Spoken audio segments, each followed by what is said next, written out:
Hello, everyone. We are live. This is exciting. Hello and welcome on this beautiful Wednesday. It's in the morning for me. I think Jelani, for you, it's It's like still morning. still morning, late morning, Yeah. and then for you, those of you on the East Coast, it is definitely noon. And those for you internationally, I mean, I think I know in South Africa, I think it's like 7 o'clock at night because I have a friend that lives there. So it's all around the place. We did a Chris's Corner 2 weeks ago, and one of the guests pointed out we had a lot of international people, and I think it's because of the time of the day we're in. The evening programming. I think most people in other parts of the world and stuff are asleep, but for us, we are at our time are still awake. So as always, Chris's Corner is your show. So please, please, please, in the comments, introduce yourself, say hi. I always like to find out where people are from.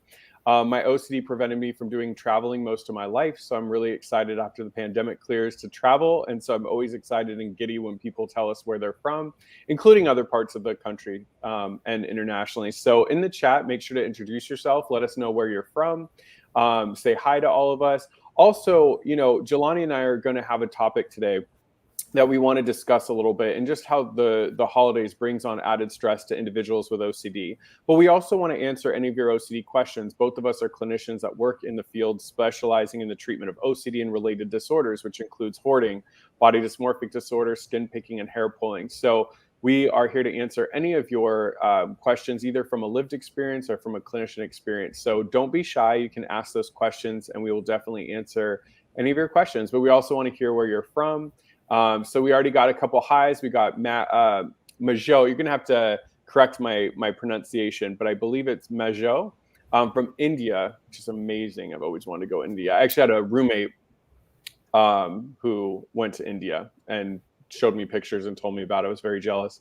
And we have Eric from Houston, so a native Yes. near you, Jelani. So awesome. Yes. So Houston in the house. yes, we also have Ukraine. Hi from the Ukraine. It's Wow. amazing. Like I said, I cannot wait to travel.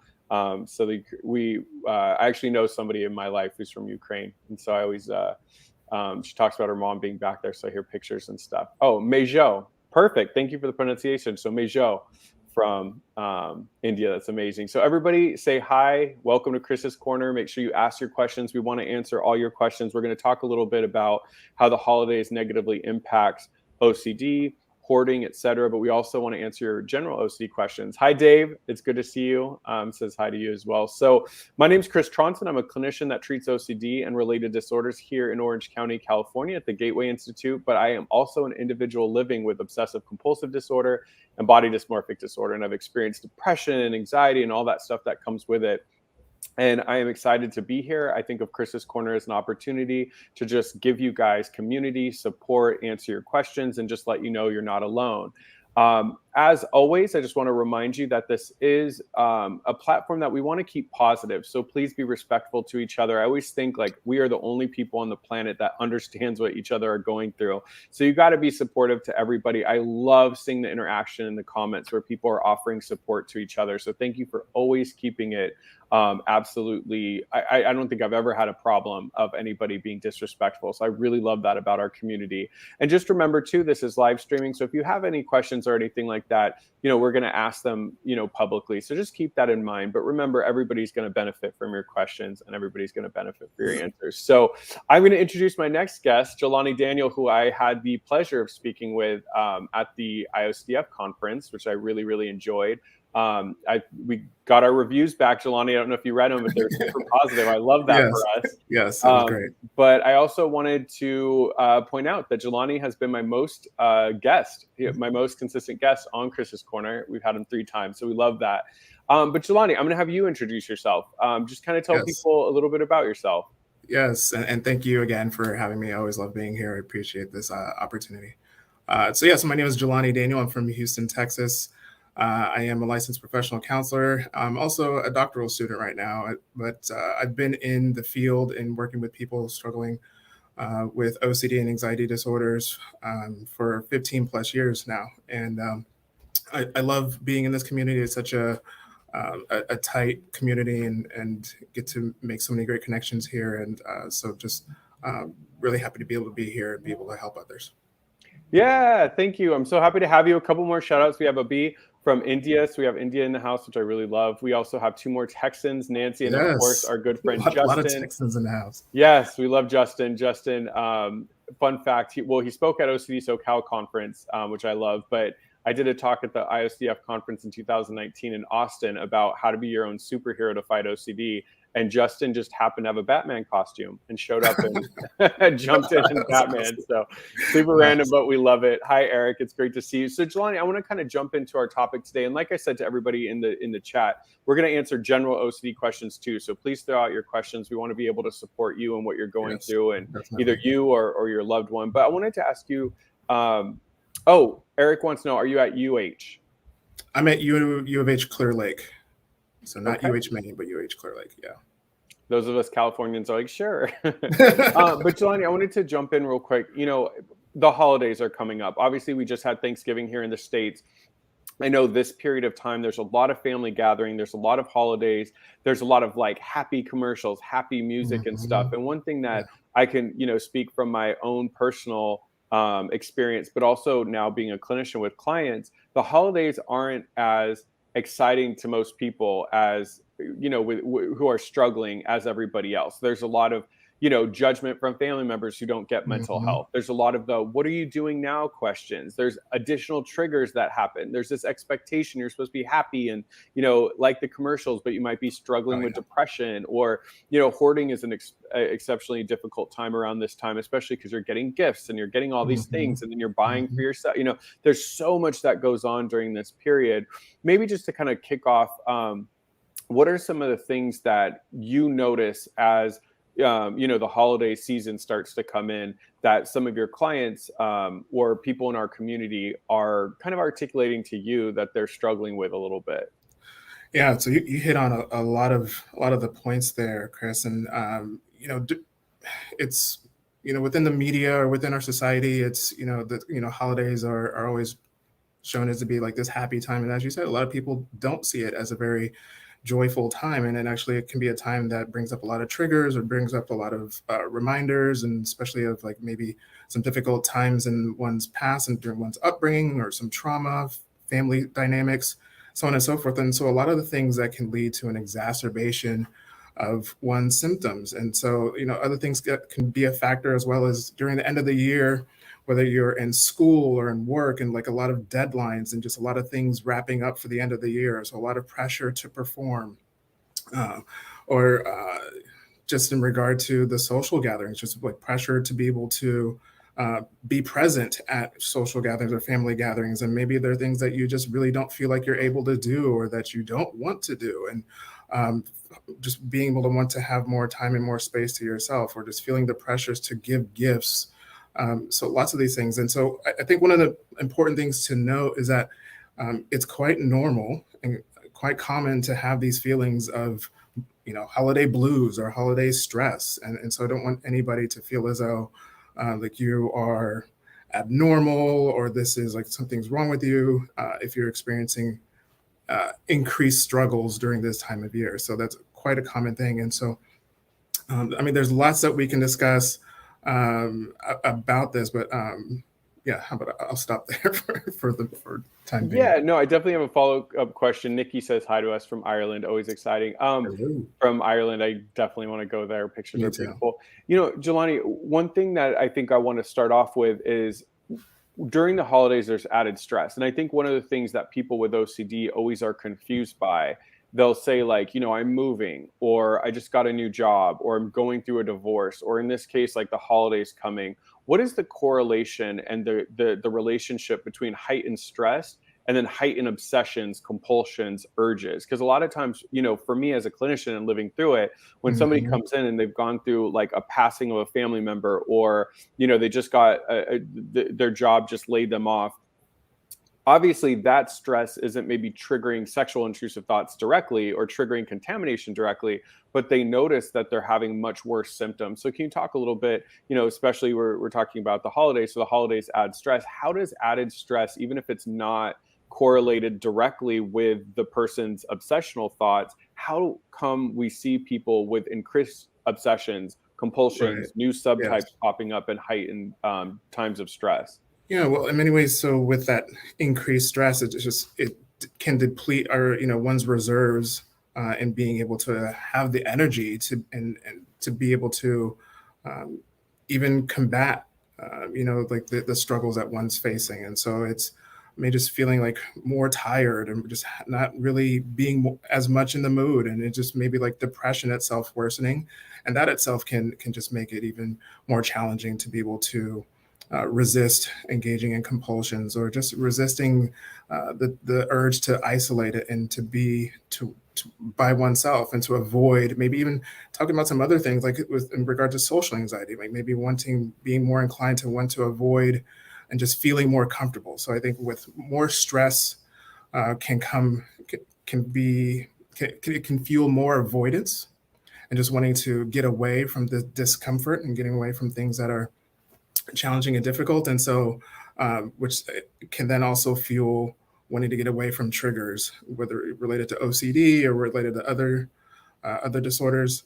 And then you can even tying in like hoarding disorder, since you brought that up a little bit earlier too, and that may lead people to acquire more items in order to like experience more positive feelings, which then just unfortunately though adds to clutter and adds to more difficulties that one is actually facing. So so with more stress, because it makes it just more challenges. Again, just less energy, and probably more likely to avoid, and also maybe looking to do engaging in some other habits.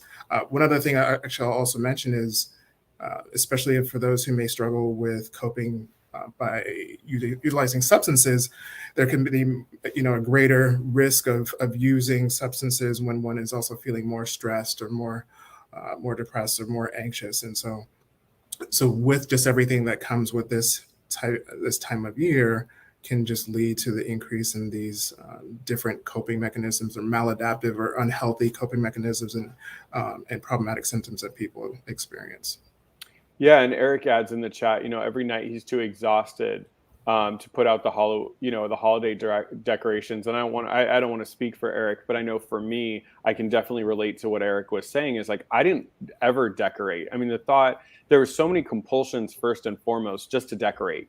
Symmetry, perfection. I had to clean things off. When I was hanging stuff up, did I notice dust? I mean, there's just all that. But like Eric says too, is you're spending all day doing compulsions and you're fighting, obsessions and stuff. You just don't have the energy. But then there's this like layer of guilt, like why, because then people will be like, oh, do you have a tree? And it's like, no, I don't have a tree. I can barely even keep my head above water. And now you want me to get a tree? So I think that adds to the stress as well, as just these expectations of why aren't you into this? And it's like, I just can't do it. I'm tired. I'm struggling. Yeah. And I think with that, I think it's important to, especially when we maybe feel a lot of pressures, actually, whether you feel pressure from outside or actually pressure from yourself and feeling like, oh, I should be happier during this time of year. I should be more involved and more engaged in traditions and things that I'm used to or things that I see other people are doing. I think it's important, though, to be able to recognize and be able to do for yourself and be able to say, like, it's okay if I don't do what everybody else does or what I don't normally do in times if it's helpful for you in terms of your self-care and what is meaningful to you. If not everybody wants to have a Christmas tree or wants to put up decorations and whatnot, and that's okay. Like, don't, if that's not what you want to do, and it applies to your values and what's important to you, then don't do it.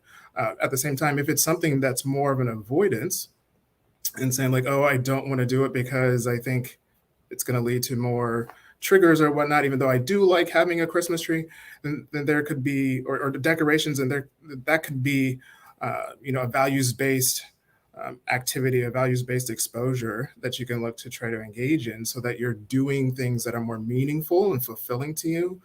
Because that's another thing too, during like this time of year, actually any time of year, really wanting to be able to engage in those things that are important to you and that you feel give you life, give you vitality, give you purpose, give you fulfillment. And so just being mindful of that difference of whether or not you're trying to get away from things that are important to you or getting away from things because it's just not something you really want to do. Yeah, I think the other thing that I noticed too is what would happen is for so long, you train yourself that your coping skills are compulsion. So if I'm stressed out, if I'm anxious, if I do a compulsion, I notice that my anxiety temporarily goes down. So then what happens is, then when you're added stress, so work stress, life stress, or Mhm. in this case, like holiday stress, it's almost like our innate nature to go to our compulsions. So Right. I found myself, when I would be stressed, like let's say, family would come over. And for me, Mhm. I had sexual intrusive thoughts around family members. So then I'd have family members coming over and the thoughts would be flying high. I have harm thoughts. So then obviously, like my family that I thought I was going to harm is there, a lot of harm thoughts. I had contamination in my house, because people would come and they would touch things and stuff. And I'd find myself needing to wash my hands, or I'd find myself needing to like sit perfectly and balance, or I'd find myself like balancing my eyes, like just all these things that had no correlation with the actual trigger that I had. But it was Right. because my Right. brain was like, just do your compulsions. That makes you feel better. Do your Yeah. Yeah. compulsions. And now I have like this connection. I think that, kind of Pavlov's dogs, we have this collection between our connection between general anxiety from holidays or other things and compulsions. And now they become married. Right. And so then there's that tendency to then, with that pattern of engaging in the compulsions to alleviate that anxiety, distress, disgust, or whatever one might be feeling, that then when you're feeling more stress and more pressure and whatnot that comes with this time of year, then yeah, there could be more of that inclination to go to that. That's like the go-to move. It's like, oh, I'm not feeling too great. I just like, this is too much. I'm overwhelmed. Let me just do this compulsion so I can feel a lot better right now, because I don't want to be dealing with this anxiety, this stress for long periods of times. And so, and that's like the insidious aspect of OCD, in which it's kind of devious in a sense of like it feels like that's the maybe like the better thing to do in the moment, but it's not. The thing is, it may be feel better in that short term and that moment, but over the long term, it's like unfortunately we're maintaining this process and feel and like need is that you need to do compulsions in order to make things better, but and I'll add that in doing the compulsions, though, it has that tendency to pull you away from, or I was mentioning a little bit earlier about the things that are important to us, the things that are the things that give us fulfillment and whatnot. And so, uh, being able to recognize, like, as much as I want to do this compulsion right now just to feel better, is it actually really helping me in terms of doing the things that are important? Like, is this compulsion of, say, like you brought up about your family, so for anybody, in terms of like having any sort of intrusive thoughts and related to loved ones, if then the go-to or the compulsion is like to be, I want to avoid, or get away from, or just want to avoid or to get away from the triggers of family, then you're also maybe getting away from family who may be very meaningful, or friends or loved ones who are meaningful to you. And so this safety behavior or compulsion is actually pulling you away from something of value. And so wanting to, again, be mindful of how that compulsion is like taking you away from these things that are good, and positive for you, and being able to then move toward, say, like family, loved ones, and other things of value, um, while it may be uncomfortable. But of course, there's a lot more to it than just that. I mean, kind of very simplified. It's not easy to just like, okay, just go and be with family, even though you have triggers. Um, but there's more to be said to that. But that just in the whole grand scheme of things, looking to move toward those things of value as opposed to moving away and doing a compulsion or avoidance. Yeah, no, I always say that it's kind of like, getting that quick fix now is just going to catch up for you later. That's what's hard with OCD. We're getting a lot of good questions. So I want to start with one at 913. It's, I try to do ERP and my OCD becomes very weak, but sometimes I have stressful days and then OCD hits me very hard. All my progress with OCD gets back. I've already done it a couple times. So that was definitely, thank you so much for that comment. That was from YouTube, but that was definitely something that I can relate to, because I would be doing so well for days in a row, and then I'd have a bad day, and then you just feel like all of this OCD was a waste. I mean, all this treatment was a waste. Why did I even try? Like, I'm back to where I started, and it's hard because you want your journey to be like this very smooth path, Mm-hmm. but you'll find yourself going up and then crash, and then up and crash. So what are some things, like the comment, the person who asked the question, what are some things that somebody can do if they're having really good days, they're kicking butt, their OCD is getting weaker, they're doing ERP, they're living in their values, and then they have a rough patch and feel like everything falls apart? What are some things somebody can do in that situation to kind of keep their confidence up and keep them back on track? Yeah, so I think a big thing is actually part of what you were just saying is just recognizing that if one is having the expectation, or if others have an expectation of you that your progress should be linear, it should just be this like clean upward line, that's unrealistic, and that's in fact, and like what I like to tell my clients is similar to what you were just saying, Chris, is that that line, instead of this clean linear line, is going to look more like the stock market. It's going to go up and down, and maybe gradually climb and gradually go down, and so you recognize that you're going to have those ups and downs, and to not see it as this like all or nothing thing, and that if you struggle, then it's all over, and that you're done, and that your OCD is it has won. But realize that you're going to have these positive days and these successful days, and there are going to be times when you struggle more, whether it be because you're experiencing a large amount of stressors and triggers, or whether it's like you're facing something new and just struggling to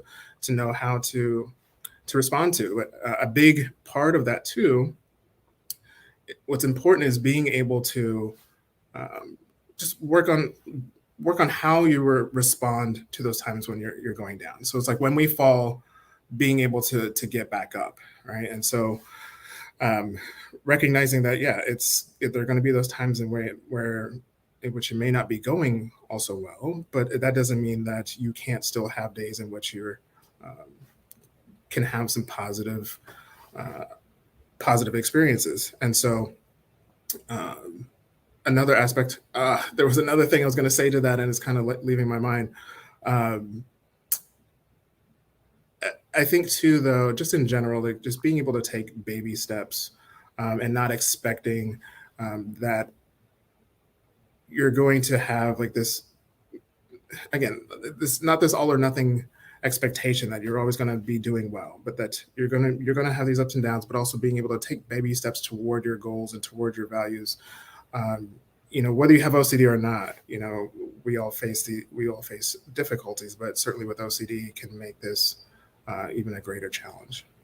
Yeah, well, two things that really helped me, having a support system, for me, it was my mom, and then a support group I eventually found, because I would go into that support group and feel defeated, just like the commenter, made, and I'd feel so defeated. And then people in the group would say, but Chris, the last 3 weeks, you were killing it. Like, you didn't have much to talk about. You were more supporting everybody else. So objectively, it helped remind me that, oh, I am doing well. This week is just tough, because OCD is so all or nothing. So it can make you feel like if you're having a bad day, all of your successes are gone and everything's done with.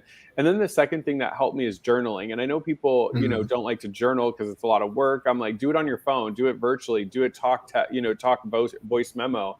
But I would just, even if it was like for 30 seconds or a minute, to just track like how I did today. Like, I did awesome today. I went to the zoo, I took my nephew, and then I did this and I did this. I'm so proud of myself. So that way, those days you have a bad day and you go into that all or nothing, and it's like, great, all my success is gone. It's like, but if I flip through my last 10 pages, I had successes. So today was bad. My treatment isn't bad.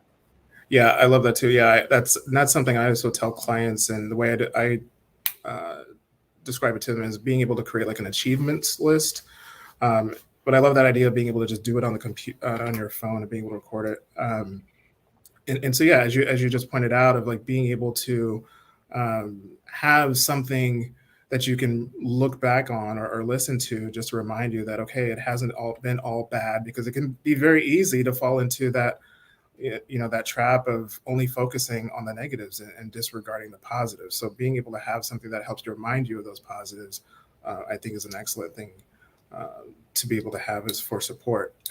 One other thing that I was also thinking about, especially as you were just talking, Chris, was also just a matter of like self-compassion. Being able to be kinder to ourselves, and recognizing that whether we're talking about the holidays or not, that we're maybe going through some tough times, and that you're not alone in the struggle, in the stress. as I mentioned earlier, just being able to realize that it's quite normal and common to have like the holiday blues and whatnot. And so being kind to oneself and saying that, okay, I realize I may be not having the progress I would like at this time, but I am trying, I am making some efforts and being able to see some of the positives again and just acknowledging that achievements list and whatnot. Um, and with that, the idea that you also mentioned too, Chris, with like a support group, that too can help with like this elements of common humanity, which I love about support groups, and just again being able to see that you're not alone and being able to recognize that this is a struggle that many others also face, and that's um, isn't an easy thing to overcome. So Yeah, you're not alone. I want to jump into Nancy's comment because I think it's relatable. I'm actually so mentally and physically drained out because of OCD. I can't even do my own coping skills, like building my Harry Potter Christmas style Legos. You know, what does someone do in this case? Because I totally vibe with what Nancy's saying, because there would be days where it's like I was just having a bad day and I would talk to like my mom or my support system and they're like, well, you love tennis, or you love going down to the beach, or you love this, or you love reading. And it's like, I can't even do that. I'm exhausted. So when somebody's in that place where maybe some of their coping skills, just that even seems like a chore or a job, somebody in Nancy's position, like what is something maybe she can do? yeah, I think at times are there some things that you can do that maybe a bit more passive but still are helpful and positive, whether it be like just watching TV, watching Netflix, and like binging some shows for a bit, playing some games on your phone or doing some other things that may not require too much energy. I think another thing too is, I think a barrier that people often face when they're trying to engage in values or trying to pursue some goals is that they may get into this again like an all or nothing approach, as if like say when, and this may not be what I believe it was Nancy, this may not be what she experiences, but let's say if someone has the mindset that if I'm going to build my Legos right now, I'm going to build it completely right now, I'm going to do it from start to finish, as opposed to being able to see like, all right, I'm just going to do this for 5 minutes, let me just engage in it for 5 minutes and just see how it goes. I know, again, I'm going to bring up hoarding disorder. Uh, a struggle that people often face when working on decluttering is often getting overwhelmed and feeling as though that they don't have any time to declutter. And many times, people with hoarding issues um, may have a very full schedule and just really don't have a lot of time, but oftentimes may get in the mindset of like, uh, I have so much to do, I don't even know where to begin, or I don't have time to do much of anything. But again, 5 minutes is better than nothing. And so being able to see it and again, trying to do things in like smaller steps or smaller chunks, and trying to move away from any sort of like perfectionistic or all or nothing mindset that might creep in, and being able to see that you can still do things in some other ways. Um, and maybe even just, again, like finding some alternatives to the way that one might typically go about their coping skill. Can you do some things in a different way that can still be helpful?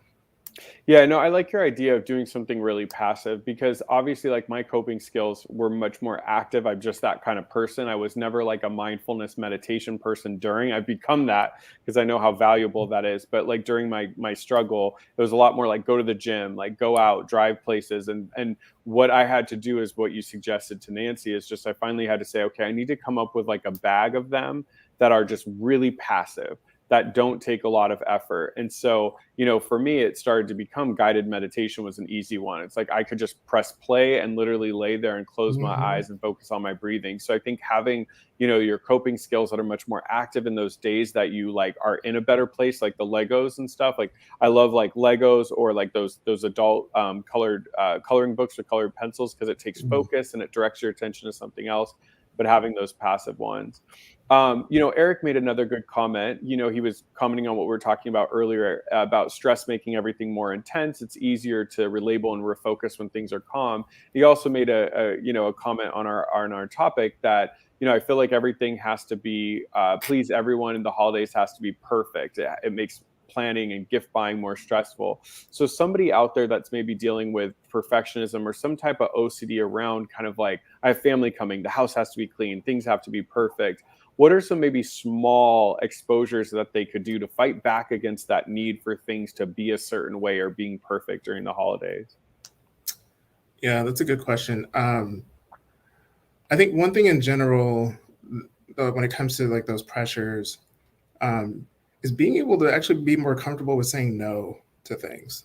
Because I think a lot of times people can feel as though there's pressure that they're obligated to say yes and do everything. Like saying yes to whether it be some sort of like get-togethers or whether yes to being involved in some sort of gift giving, and especially if it's something that maybe you can't afford financially, or you can't afford just because of like, well, you just maybe a need of self-care, just needing some space and some time, and like maybe feel like you're doing too much.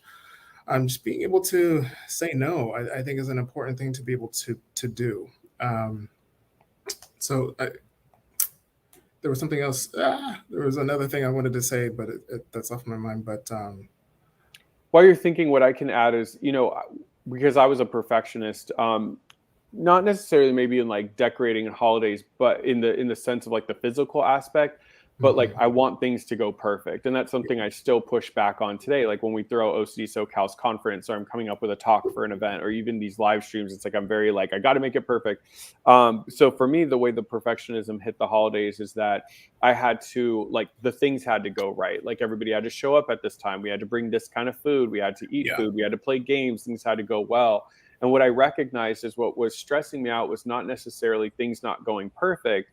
It was more so this idea of being rigid. And that's not the holidays. You're having so yeah, many people coming in and different perspectives and different ideas that if I'm trying to corral people, because OCD makes us want to control, everybody's going to do their own thing and it's never going to become perfect. So when I right. practice letting go and saying, okay, Mhm, like we didn't have this dish. Okay. There's not that dish this year. If somebody's really mad about it, they can go home and buy, make it and come back. Or, if like a family member I really liked didn't show up because they were sick, it's like, well, you know what? They're not going to be here this year. It was just a lot of like acceptance of things I couldn't yes, control and letting go. And what I yes, found is other people enjoyed me more and I enjoyed it more. So, yes, if somebody like Eric is really stressed about like wrapping being perfect, like do what my aunt used to do. Just use she used to use the comics from the newspaper and like wrap with a newspaper. My grandpa did that too. Or, forget to make a dish or do something deliberate that slightly breaks the perfectionistic mold, and right. then it kind of makes everything feel okay. When we try to strive for 100%, the smallest things we push back against because we're like, no, it has to be perfect. But once you deliberately come out the gate and like mess something up, then you don't feel that need to be perfect, and it's so much easier to just start to let things go. Yeah, and that's so big in terms of when we're talking about perfectionism, of being able to learn how to let go and accepting things, accepting that there's going to be things that are out of our control, and to focus more your efforts on the things that you can control, or things that may be important to control, and uh, so yeah, so being able to let go is a really big thing. Um, I like I'm gonna say I'm having like some holiday fog because it's like I just remembered my point and then it like drifted away again. So, and I'm gonna accept that that's okay. Like this, I'm not at my best right now, but that's Well, I'll I'm, I'll throw this to you. Congratulations. So Majo says that since it was brought up, I put our Christmas tree and lights up yesterday. Afterwards, it truly felt like a huge achievement. Talk to me a little bit about, because I think that's something, to other people, they might be like, wow, putting up a Christmas tree, right? Not a big deal. But for our community, we know for Majo, like how amazing that is to be able to put up a tree. And I remember, I was so bad at one point that my dad had to cook my food and like cut it up and sometimes even kind of feed me if I felt too contaminated. So I remember the first time I was like eating food with a fork on my own. And I'm mm, thinking if I announced that to everybody who knew me before I became severe, they'd be like, wow, you're eating with a fork. Way to go. But to me, it was like life changing. So maybe talk about how do we celebrate those successes, even if they feel small to the outside world, but are the world and huge to us? How can people yeah. make sure that they recognize their strength in that moment? Yeah, I think that's a really good question, a really good point, and that it's really important to be able to acknowledge those wins, no matter how big or how small. Because again, as I was mentioning earlier, or as we are talking about with like being able to acknowledge the positives, focus on those achievements. Um, you can easily get caught up in like comparing, what you're now able to do, or some successes, like comparing it to other people. It's like, okay, like why should I feel happy about putting up a Christmas tree? Everybody does that. Or why should I be happy about feeding myself? Everybody else can do that. But it's like, but you're not everybody else, and so it's important to focus on, and not everybody else is struggling or experiencing the same things that you are. So recognizing, all right, this is something that is big for me, and I need to take the time to acknowledge it. And so, like, even for what Mejo had said about putting up a Christmas tree, it's like, I'll give Yeah. you, a clap and some applaud and some snaps for being able to do that. And so, I think even as this this forum right now, just being able to have that time of like among people who can understand, who can relate to the difficulties of being able to do something that maybe is like feeding oneself, or just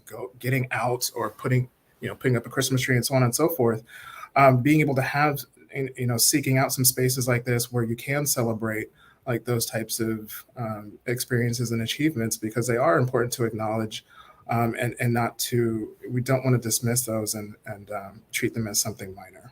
Yeah, it's huge. So congratulations, Majo. Love Lana asks, is today's live just for guys? No, we did a couple men's health live streams in November for Men's Health Month. So we're back to our normal programming. So you are so welcome. Everybody's welcome, male, female, and non-binary.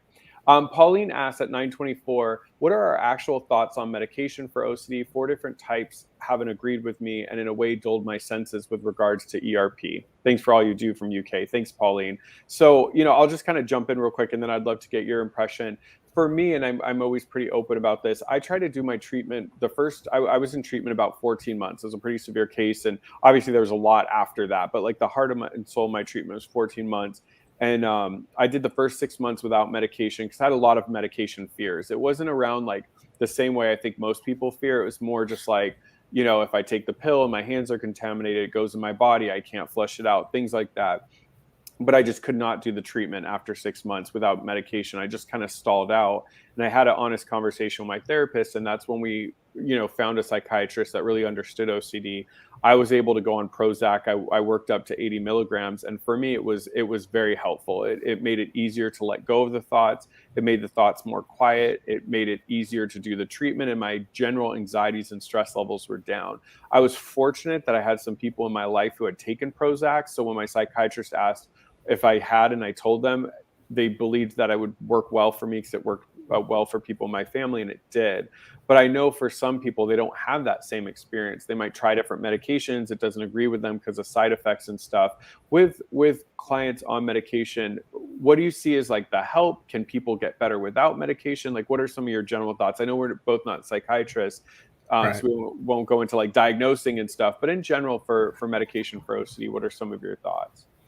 Yeah, so I think it's going to be quite varied, from person to person. There are many people who are successful in being able to go through treatments, through psychotherapy without utilizing medications, and there are some where it may be like absolutely necessary, because without the medication, it can be quite difficult, if or maybe almost impossible, to even be able to receive, the tools and whatnot, and being able to do, the ERP and whatnot. So, it's just going to depend on case to case. But for cases for in which an individual may be, experiencing more severe to extreme, forms of OCD, then it is, through research has shown that the combination of medication and psychotherapy, ERP, is most beneficial than either of those alone. So, um, and so when someone is struggling, though, to find medications that do help, and I know it can be very discouraging. I know, sometimes in many of those situations, I mean, for some people, maybe it is a matter of trial and error, and trying to find what that right medication or what combination of medications might be. Um, and sometimes it might be needing to be on the appropriate dosage and for the appropriate length of time. Something I know, like Dr. Wayne Goodman, um, is at Baylor College of Medicine.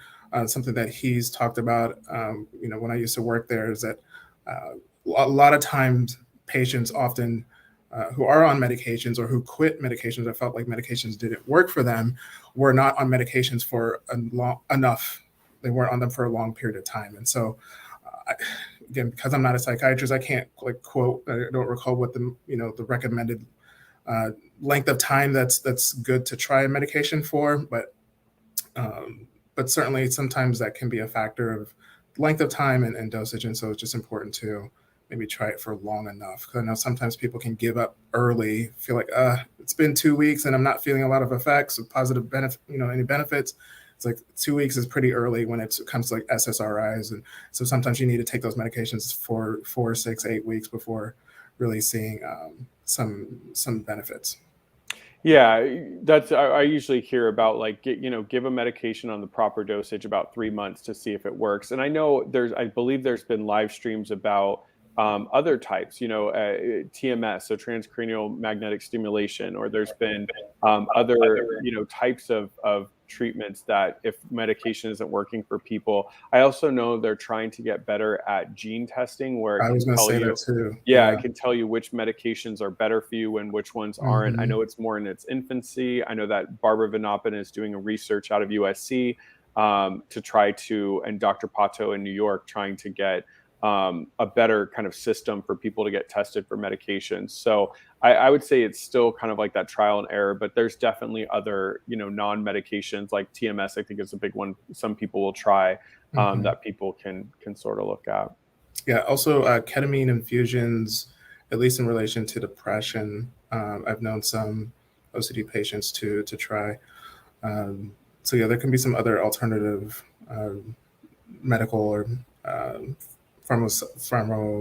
psychological ways of approaching OCD treatment.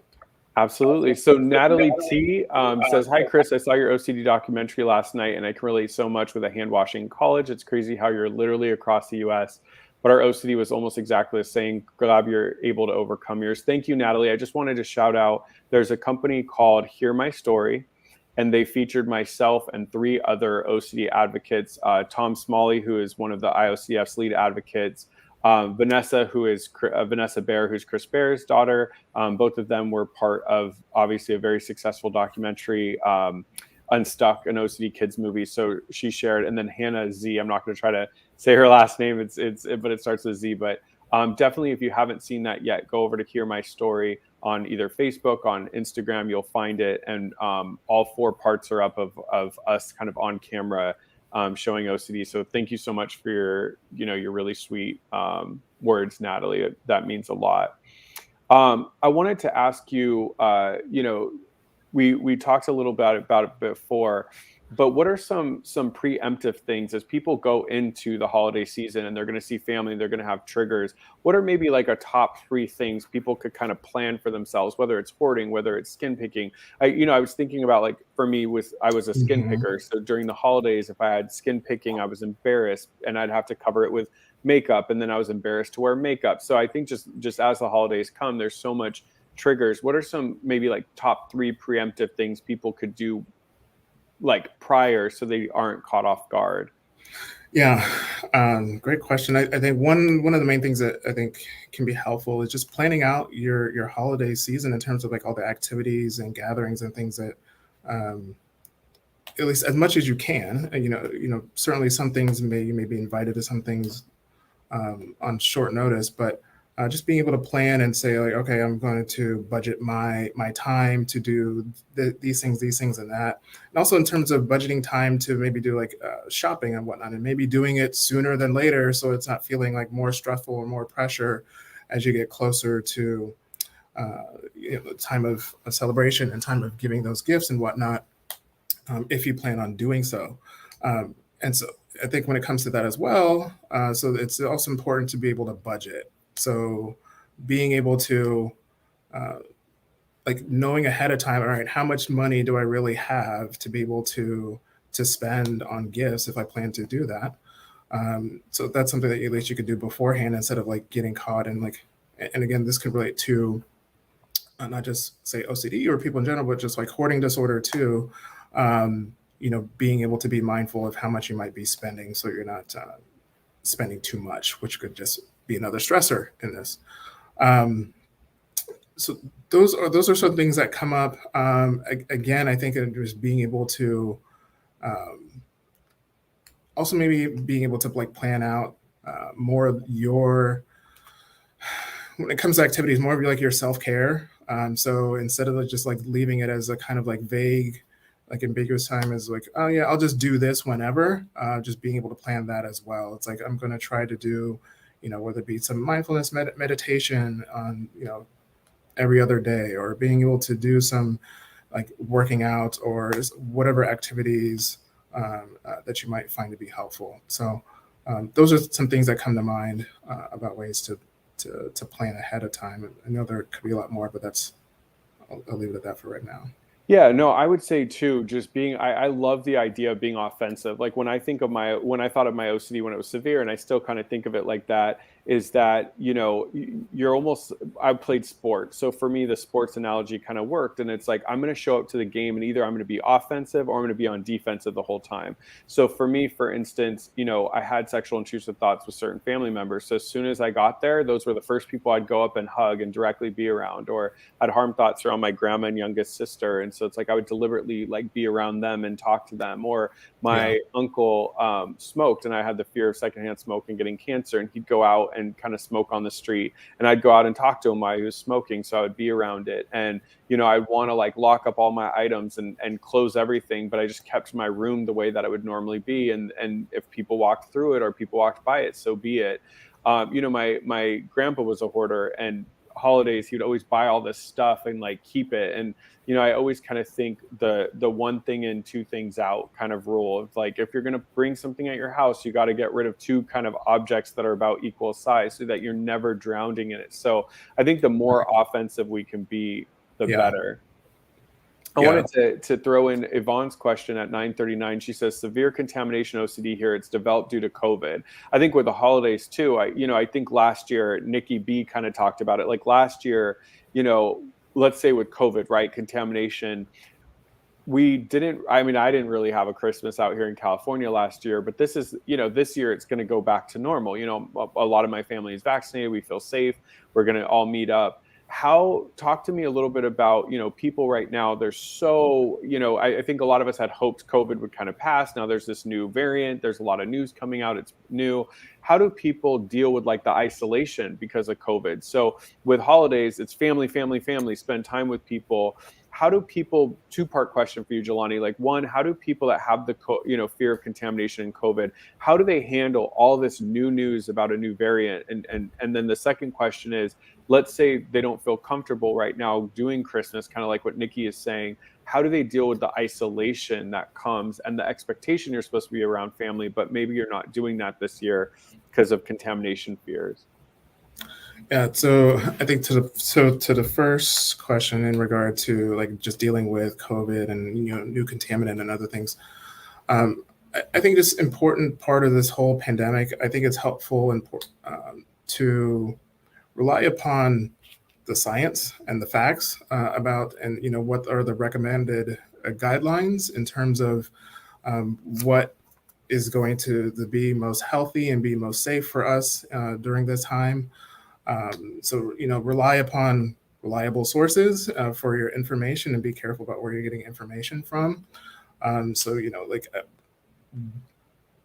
was about to like mention some of the safety guidelines, but I don't want to be quoted on some of these things. So again, like, so don't even rely upon like hearing it from me and take anything I say with a grain of salt. But yeah, so maybe like going to some sources and seeing like what are they saying in terms of like mask usage and what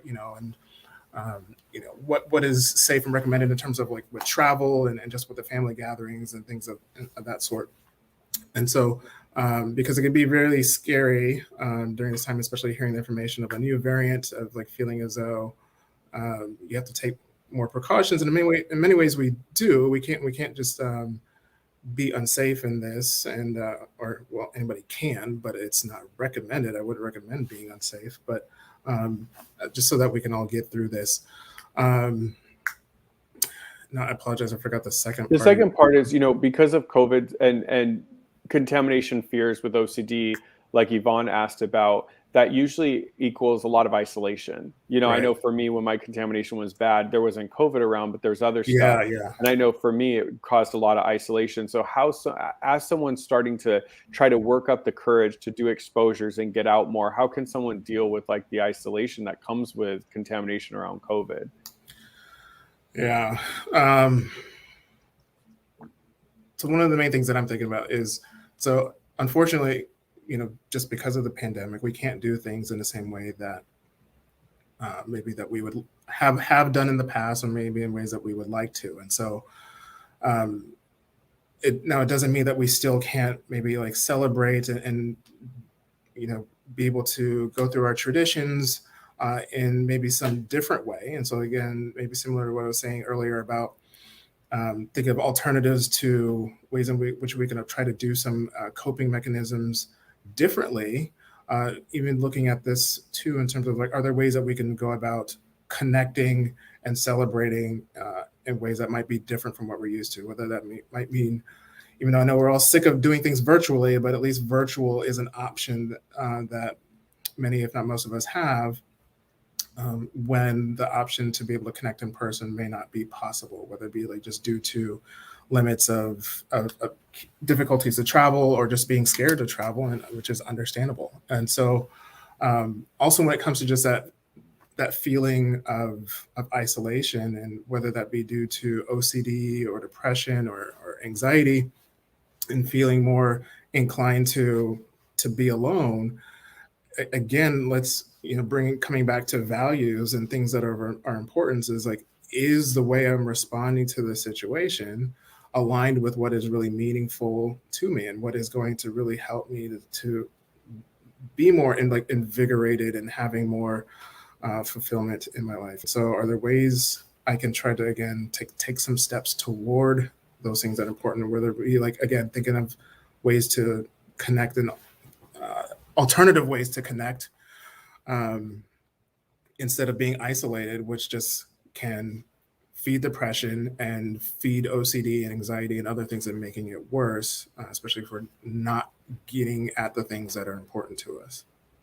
Yeah, no, I was going to say you kind of took my idea. There, Wendy Mueller, who runs a very popular virtual support group that's not on camera. It's more like you kind of like message board style for people that are uncomfortable being on camera. I know for me, it was running back when I was in treatment. So when I was isolated, having a virtual space. Both Natalie and Pauline talk about the contamination when taking pills. What I did that helped me is I noticed that as of the day went out, I felt more contaminated. So what I used to do is before bed, after I was showered and clean, I'd put my water bottle, the pill, and some gloves, so that when I woke up, I put the gloves on, took the pill, and drank the water before I was contaminated. Now, that was obviously not what I did forever. That was just my accommodation, because just taking the pill was an exposure. So even though what I was doing was still compulsing, it was at least getting me to take the pill. And then when I Mhm. started having the medication work, then I did it without gloves. Then I did it where I didn't keep it by my bed, but I got up and went and grabbed it. And then I could move on to taking it at any time. So sometimes it's coming up with a compromise, like taking little steps Yeah, that may still be compulsive, but gets the goal happening. And then you right. can move obviously to, doing it Yeah, without build on that. compulsions. Yeah, Yeah. yeah. Anat, who talks about, I mentioned skin picking. Any quick tips other than keeping fingers busy? So what I did for me that really helped with skin picking. So what I used is I used to take like an acne pad and I'd put it on my skin, and then I'd take like tweezers and kind of dig my skin, which was terrible for it. To get like any blemish, I thought. But how I found the blemish is when I would be bored, kind of watching TV, I'd do this with my fingers to feel any bumps, and then I would go up to the bathroom. So what I really started doing is taking away all of the like all of the things that contributed to it. So I would have a rule where I wasn't allowed to touch my face anymore. So I would keep my hands. What I actually did is I would put a piece. I kind of came up with this myself, like neon tape, like a neon orange, I think it was, And so when I'd watch TV or do something where I would tend to touch my face, if I didn't see out of the corner of my eyes this like neon color, I would be like, "What are you doing?" "Oh, my hands were right here. It's getting close." So stopping touching my face and finding the bumps was a huge change. Second, I got rid of those acne pads and I got rid of the tweezers because now I didn't have those tools. I kept my nails short, so now I didn't have my fingernails. And then I made a rule for myself that I could only use the bathroom when I needed the bathroom and not to pick my skin. I also dealt a lot with acceptance and commitment therapy. It wasn't called that at the time, I don't think, but that was some of the traits. So I would have the urge to pick, to check in the mirror and things like that. But what I would practice is committing to not engaging in those behaviors and committing to feeling discomfort and watching that pass. And what happened is because I stopped picking, my skin would kind of clear up and also the urge to pick would kind of fade, and then it became easier to just not do it. And especially when I saw my skin was better, the other thing that helped me is seeing a dermatologist. And so she gave me kind of like a cream I could put on my face to kind of heal, and it made it less itchy, so I didn't want to pick. But also having someone that I had to commit to, because she was like, "Okay, you're going to be back here in a month, you better not have new picking." So all of those things really helped me. I think lastly, just a lot of awareness. So I would keep a Yeah. log, like, why did I pick? When did I pick? Mhm. When were my hot spots? Another one I would do is when I was driving. So I'd put my mirror in a way that I could see behind me, but not my skin. And also I would put that tape on my steering wheel. So I had to cover the tape at all times. So if I noticed that I saw the tape, it meant my hand was idle and I had to put it back because I might pick. And so as time went on, I felt a lot easier. So Yeah. Yeah, I think all those things that you mentioned are really, really important. And I definitely would emphasize what you were just saying about the awareness of like understanding what you might be experiencing before you do the picking or even like hair pulling, like what you might be feeling. What is emotion? Is it boredom? Is it anxiety, stress? Is it time of day? Like just being aware of like what is contributing to that pulling, and maybe also pulling or picking, and maybe also like what you might be getting from it. So like look at like the consequence of it. Like is it you do it because it's soothing? Like say like with hair pulling, it maybe have this like soothing feeling. Or maybe like one might take a hair and do something with it that is uh, having some sort of positive benefit to them in some way. Or with skin picking, like maybe it's like a perfectionistic aspect of like wanting to be able to take care of all blemishes, and for one's skin to be feel like skin is perfect. Or sometimes just being able to pop a zit, is also just very satisfying. So all those are important to be able to be aware of. yeah, no, I know for me, like one thing, because I think it was also soothing to me. So for some reason, like just playing with this like skin in between these fingers, like I could do that sometimes when I was kind of like bored or antsy with extra energy. I also noticed working out in the evening also helped because a lot of times like I had that nervous kind of like extra energy from OCD. And so, for me, it's like I always wanted to fool around. And I didn't only do it on my face, I would do it on my legs a lot and like scratch and I'd bite the inside of my cheek. So I just realized a lot of those behaviors was because I had this extra kind of energy. So releasing some of that helped. And I know everybody already talks about this, but for me, I had bought this thing that kind of had different textures and I'd fiddle with it in my hands. And that gave me the same kind of relief as like picking my legs or like biting my cheeks did as well. I'm going to try to get through the last question. So Nancy is about to start a doctoral social work program. So good for you, Nancy. We need more in the field. What are some tips, maybe some quick tips? I know we only have like a minute. We can give Nancy of when she goes and talks to student accessibility services. What are some of the main things she wants to point out to get help? Um, oh wow. It, so I wish I was more aware of. Um, Here's the thing. I think it's important to be able to get some information that you can give to, especially from a clinician. I believe it often might be needed when going to disability services, because I don't know if they're always just going to be willing to accept you at your word. And so being able to have that so that you can receive any sort of accommodations that might be necessary for you, and just advocating for yourself. And so I think a big part is like a lot of times people um, may feel as though the depending on the school, depending on the department, may not be taking their concerns seriously. And so just being able to stay on it, don't give up, advocate for yourself, um, and be able to get what you need from them. Yeah, so just some quick final tips just to sort of add also is that Nancy, you definitely want to find a clinician because they're going to expect from you like a clinician's word. So just get your diagnose down and then have some things that you might need. So whether it's extended testing time, whether it's your own room because of distraction. So kind of have a few things down that you know that you need that will support you because of the disorder throughout the program. So kind of have that already prepared and have your therapist fill that out, and then you can go in there and get that support. And Lana, I saw your comment about needing to face bodily fluids. That was one of mine, and you definitely want to deal with it when you're ready. No pressure. But I saw a lot of encouraging words in the chat, and so those were some of my stuff with bodily fluids. But I remember the first day I got to use a public restroom, it opened up the ability to travel, to stay at people's houses. So it's going to add a lot. And then I know Chelsea put up there some resources for you of anxiety in the classroom. So that can help you, Nancy, with some ideas of what resources you can have.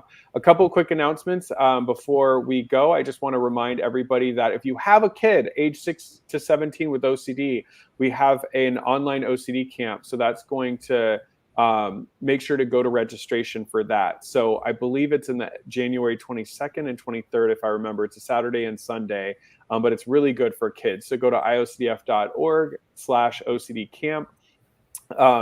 Tomorrow, there's a town hall at 7 p.m. Eastern time. So if you want to know more about what the topics are, make sure to go to iocdf.org/peace of mind and also submit topics. We're coming up with the topics for next year, so it'd be helpful for you to throw some out there. Don't forget to subscribe and to like whatever platform you're on. We definitely love that. Go to iocdf.org if you need additional resources. We are absolutely here to support and to help. I want to thank everybody for joining us today. I always love the comments and the questions. I hope we got to all of your questions. If we didn't get to all of your questions, definitely make sure you go to that iocdf.org/peace of mind. You can submit those questions, and then one of the other live streams we can get to, or I can get to it next time. But thank you so much, everybody, for opening up and for sharing your experience. It helped. But the big thank you, obviously, is to you, Jelani Daniel. Of course, you have been my most guest in 2000. It's almost over, but 2021. Thank you so much for being here today. What is a final word or sentence that you want to give for people as the holidays come up to leave them with something positive? Oh man. Again, realize you're not alone in this struggle. Keep up the good fight. Like, you have support. IOCDF is a great resource. Chris here, I love that. Again, I appreciate being here on this forum because this is a great resource as well. And so this community is a really great community to be a part of. And so you can find a lot of great support here. So. And I just want to say, remember, you're not alone. So if this holidays is hard for you because of contamination reasons or intrusive thoughts or because of code fears or whatever it is, remember, don't let yourself isolate. There's a lot of support here at the IOCDF. Tap into that. Find a virtual support group, anything you can do to make sure you're connected. And remember, your holidays doesn't have to look like everybody else's because you're going through something not everybody else is going through. Thank you for joining us today at Chris's Corner. Of course, thank you to everyone. Thank you for Chelsea behind the scenes and Jelani. We will be back one more time in 2 weeks. It's going to be Liz and myself. So we would love to have you back here. Take care. Have a wonderful holidays and rest of your day. Thank you so much from us here at the IOCDF. Bye-bye.